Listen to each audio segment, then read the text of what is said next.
Përshëndetje, po ndiqni edicionin e lajmeve të orës 17 në Radio Televizionin Publik të Kosovës. Krye prokurori i Prokurorisë Themelore në Prizren, Petrit Kryeziu, ka folur për aksionin e gjerë që është kryer gjatë ditës, si dhe për dyshimet që janë ngritur. Prokuroria thot se janë arrestuar 39 persona të dyshuar, janë sekuestruar 1.043.000 euro në gjiro llogari bankare, të holla kesh mbi 23.000 ari, aksesor, ordore, 2 armë zjarri, pajisje elektronike, kontrata dhe ujdi. Sak i hetimeve, mesin e hetimeve pra janë ish drejtori ekzekutiv i BKS-s dhe ish drejtori i departamentit të hetimeve, po ashtu të Byrës Kosovare, departamentit financiar faktikisht të Byrës Kosovare të sigurimeve, të cilët duke kesh përdorur autorizimet që ju kanë besuar nga BKS-ja, ju kanë mundësuar personave të ndryshëm, përmes personave të ndryshëm dhe vetvetes që të bartin transaksionet ndryshme, ku kanë arritur përfitimet mëdha për vete dhe i kanë shkaktuar dëm të madh Byrës Kosovare të Sigurimeve, po ashtu kanë keq përdorur autorizimet ekonomike dhe kanë përpiluar dokumentet falsifikuara të cilat ne në terren këtë fazë kemi vlerësuar që ato dokumente të dyshuara faktikisht i kanë përdorur si të mirëqena dhe përmes kësaj i kanë shkaktuar dëm Byrës Kosovare të Sigurimeve në vlerë prej 1.043.000 euro. Byroja Kosovare të Sigurimeve ka bërë të ditur se rasti i fundit që po trajtohet nga Prokuroria Themelore në Prizren është iniciuar nga vetë BKS-ja pas gjetjeve të raportit të auditimit brendshëm. BKS thekson se ka identifikuar shkelje serioze dhe dyshime për keq përdorime duke i adresuar ato tek organet e drejtësisë. Sipas njoftimit, byroja po bashkëpunon plotësisht me Prokurorinë dhe Policinë e Kosovës, ndërsa rithekson përkushtimin për transparencë, forcim të kontrollit të brendshëm dhe respektim të parimit të prezumimit të pafajësisë.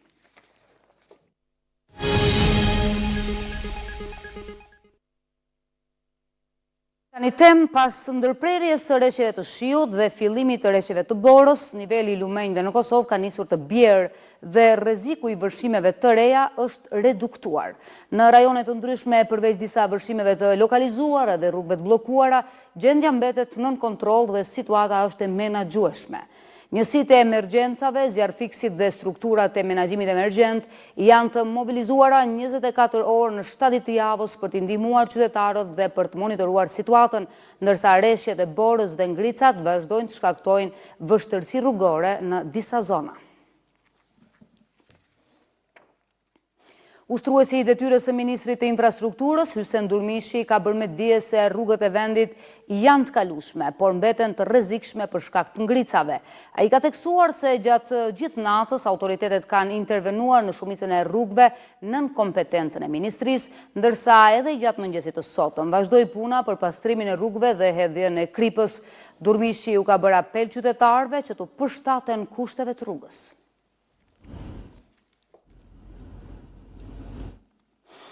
Rreshjet e borës dhe ngricat e shkaktuara nga temperaturat e ulta kanë vështirësuar qarkullimin në rrugët e Prishtinës. Megjithatë, nëpër qytet të gjitha rrugët kanë qenë të kalueshme.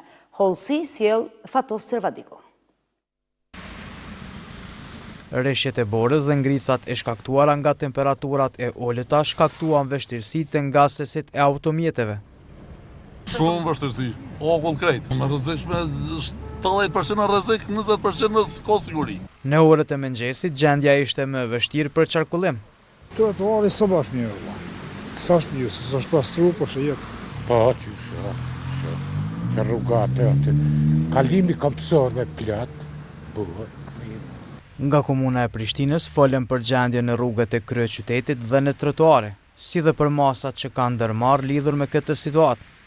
Na kemi funksionu në 2 hedhje, parën në momentin e parë që kanë ndalu treshurat e shiut dhe të dytën pastaj para se me fillu ngricat. Përgjithësi janë majtë të gjitha rrugë të mirë, kemi pak ankesa në disa rrugica, po kjo shkon kryesisht për shkak të prioriteteve të rrugëve që i japin prioritet. Zonat malore janë trajtu, sot janë duke u trajtu të gjitha dhe po vazhdojmë me trajtimin e tyre dhe të gjitha rrugëve. Jemi në gjendje gatishmërie edhe për ditët në vijim. Sipas njoftimit në rrjetet sociale të ministrit në detyrë të infrastrukturës, Hysen Durmishi është intervenuar në shumicën e rrugëve që janë në kompetencë të ministrisë. Derisa thuhet se sot në mëngjes është bërë pastrimi i rrugëve dhe hedhja e kripës. Ai tha se rrugët janë të kalueshme, por kërkoi kujdes të shtuar gjatë qarkullimit.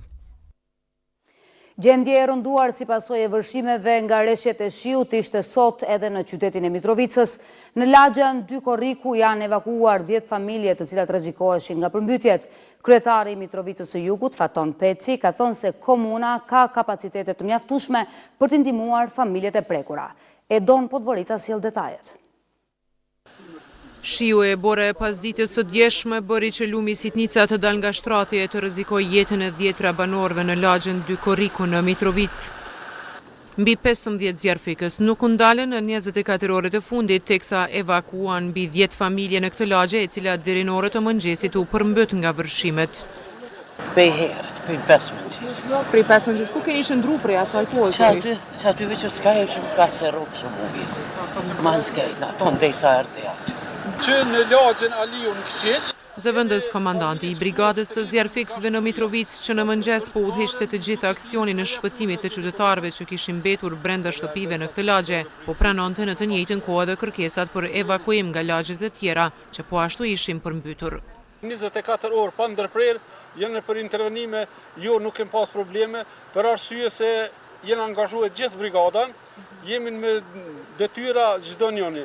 Sa që jemi duke mbajtur edhe spitalin, qendrën spitalore në Mitrovicë me furnizim me ujë. Një ashtu edhe qytetarët jemi të i dalë ndihmë, të ju furnizu me ujë për arsye se është mungesa e ujit. Kryetari i Mitrovicës së Jugut, Faton Peci, tha se komuna ka kapacitete të mjaftueshme për të ndihmuar familjet e prekura. Leve në ndonë shpresa që faktisht ka ndonë temperaturat dhe kemi sasi të borës, si kur përshër një tendencë të stabilizimit të Sitnicës që është rreziku i fundit për lumeve. Para 2 ditë kishëm rrezikun e lumit lusht dhe niper, sot Sitnica, po besoj që depërtimin e pak shtëpi dhe niveli i domëve të shkaktuara besoj që është më i vogël se sa rreziku potencial që ka qenë nga të vërshimit. Ky është banori i fundit që po evakuohet nga zjarfikësit e Kosovës në lagjen 2 Korriku në Mitrovicë, teksa lumi Sitnica ka dalë nga shtrati duke përmbytur disa shtëpi. Më vonë ndihmë kërkuan edhe disa banorë në fshatrat Lisicë dhe Këqiq. E pavarësisht rrezikut potencial, një prej sfidave që zjarfikësit hasën në teren gjatë ditës ishte që t'i bindnin banorët që t'i lëshonin shtëpitë e tyre të përmbytura nga Sitnica. Situata në Skënderaj pas vërshimeve që prekën edhe këtë komunë gjatë ditës së sotme ishte më e qetë. Qytetarët tregojnë për vështirësitë që kanë pasur gjatë këtyre ditëve. Pas rreshjeve të fundit, situata në territorin e komunës së Skënderajit gjatë ditës së sotme ishte më e qetë. Megjithatë, nuk kaloi pa pasoja. Jemi në fshatin Laush, përkatësisht tek lumi Klina. Këtu ku po shihet ka qenë një urë kaluese për automjetet. Si shihet, vërshimet e kohës të fundit kanë dëmtuar edhe këtë pjesë të urës. Për më shumë detaje kemi edhe mësafirin Rustem Geci, i cili na tregon më shumë për detajet. Rustem, shihet që një dëm që lidhet 2 zonat fshatit Laush. Ky lum ka burimin pej shumë nalt, ka burimin të kalon në fshatin Kuqic, vjen në Skënderaj, Klina të përfshin Laushën, po thirret lumi Klina. Pra ka një shtypje tujt ka gjatë madhe dhe sër vërshon gjithë në bodam. Këto ura si pishin edhe kanë qenë përpara të kalueshme, po i ka dëmtuar, se ka vërshimet mëdha dhe këto shtëpiat këtu janë të rrezikuara. Edhe zëdhënësja komunës Besiana Thaçi tha se situata tani është më menaxhueshme dhe nën kontroll. Për momentin, sot gjendja është më mirë krahasim me 2 ditët e kaluara. Kemi rreshje të borës, kemi pak vështirësi në komunikacion në rrugë për shkak të ngricave që ka shkaktuar kë mot i lik. Për momentin jemi në gjendje më stabile. Shkaku i relievit kodrinor të territorit të Skënderajit, vërshimet kanë qenë më të ulta, krahasuar me shumë komuna të tjera të vendit. Kryetari i Klinës, Zenun Elezaj, ka thënë se gjendja aktuale në këtë komunë është e rëndë. Ai në një prononcim për Radio-Televizionin Publik të Kosovës ka treguar për vështirësitë dhe angazhimin që ka pasur komuna këto ditë. Këtë ditë koncentrimi më i madh përveç atje ku ka ndalë lumejt fushor, domethënë që nuk janë të rregulluar argjinaturat, ka qenë koncentrimin në rujtjen e argjinaturave dhe kemi pas intervenimet shumëta, sidomos pjesën e qytetit lagjen e Dugazhinit, e cila para 3 vite komplet ka qenë në ujë. Tani ende deri në këtë moment jemi duke janë rujt argjinaturat dhe kjo është edhe angazhimi më i madh. Pastaj kemi themelu komisionin për vlerësimin e dëmeve dhe sigurisht Drejtoria e Shërbimeve Publike sot do të dalë në njoftim që të gjithë qytetarët që prek nga vërshimet të aplikojnë për vlerësimin e dëmeve, pastaj të njëjtin raport e dërgojmë në qeveri për rimbursim të dëmeve. Do të thotë që nga sot do të nisë vlerësimi i dëmeve?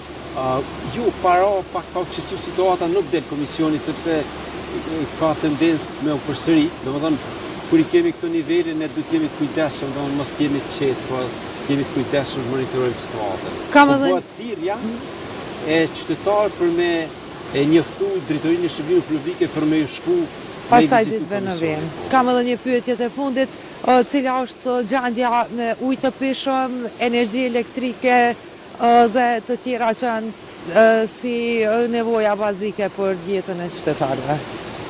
Me ujë të pishëm kuptohet me kapacitet zvogëlum, po falë fundrusit që kemi shumë për deri në vitin e kaluar, domethënë janë kapacitetet minimale, janë funksion, sepse burimi i Arinjes dhe janë edhe pushifet edhe butërini i ballë nga ne e marrim pothuajse ujë, janë të turbulluara, po fabrika fundrusi për trajtimin e ujit të pijës është në funksion, por me kapacitetet të zvogëlura të këto. Energji elektrike ka lëkundje, për shembull pron ka pas edhe erë nga pak, mirë po keci po mundohet sepse kërkesat nuk janë aq sa kanë qenë gjatë festave të fundvitit dhe me gjas ujë ka vetëm defekte teknike që janë teren edhe ata duke monitoruar. Kompania rajonale ujësjellësit Prishtina ka njoftuar se për shkak të turbullirave të larta në kanalin Iber-Lepenc pas rreshjeve të dendura, fabrika e ujit në Shkabaj është jashtë funksionit. Si pasojë priten reduktime në furnizimin me ujë nga ora 11 deri në orën 17 në Fushë Kosovë, Obiliq dhe një pjesë të lagjes Kalabria në Prishtinë. Zyrtarët bëjnë të ditur se furnizimi do të rikthehet gradualisht nga ora 17 deri në orën 22.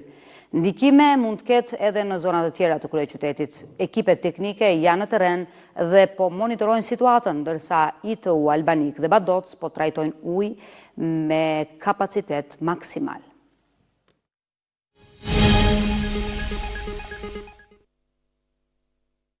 Ndrojmë tani temë, në qendrën e numrimit dhe të rezultateve ka përfunduar numrimi i pjesës së dytë të fletvotimeve që i takojnë votimit jashtë Kosovës, përkatësisht votimit përmes postës. Procesi i numrimit do të vazhdojë me fletvotimet e tërhequra nga kutit postare më 2 dhe 5 janar 2026, të cilat tashmë janë sjellë në Kosovë. Ndërkohë, sipas njoftimit zyrtar, ende nuk kanë mbritur 3100 pako me fletvotime nga Parisi, Berlini, Haga, Podgorica dhe Otava, të cilat pritet të integrohen në proces sa po të arrijnë vend. Agjencia e Ushqimit dhe Veterinarisë e Kosovës ka njoftuar se po ndërmerr masa për të tërhequr nga tregu djatin mozzarella me origjinë nga Italia për shkak të kontaminimit me aflotoksin M1. Në njoftim, AUV ka thënë se po monitoron situatën, ky djath prodhohet nga qumshti i Buallicës.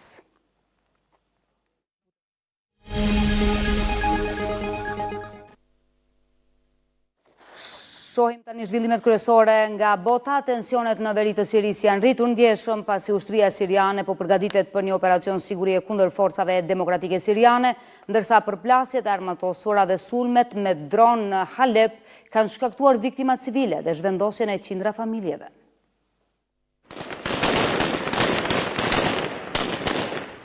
Ushtria siriane po vazhdon përgatitjet për një operacion sigurie që ka në shënjestër forcat demokratike siriane, ka raportuar të njëjtën transmetuesi turk TRT. Sipas këtyre burimeve, para nisjes së operacionit janë regjistruar përplasje të herpashershme të armatosura në disa zona të rajonit. Ndërkohë, autoritetet lokale kanë njoftuar se po vazhdon evakuimi i civileve nga 2 lagje të qytetit Halep apo Alepos për shkak të përshkallëzimit të situatës së sigurisë. Të paktën 4 persona janë vrarë gjatë luftimeve të ripërtrira mes forcave qeveritare siriane dhe forcave demokratike siriane të udhëhequra nga kurdët dhe të mbështetura nga Shtetet e Bashkuara, kanë bërtëditur burime lokale dhe organizata humanitare. Sipas raportimeve të mediave siriane dhe burimeve të pavarura, përplasjet kanë nisur të martën dhe kanë përfshirë edhe sulme me dron, duke goditur lagjet Sheikh Maksud, Ashrafia dhe Beni Zed në Halep apo Alepo, zona ku jeton pjesa më e madhe e popullsisë kurde të qytetit. Mbrojtja civile siriane ka njoftuar se pas bombardimeve të fundit, qindra familje janë detyruar të largohen nga lagjet Sheikh Maksud dhe Ashrafia, ndërsa ekipet e shpëtimit po vazhdojnë të ofrojnë ndihmë për të zhvendosurit.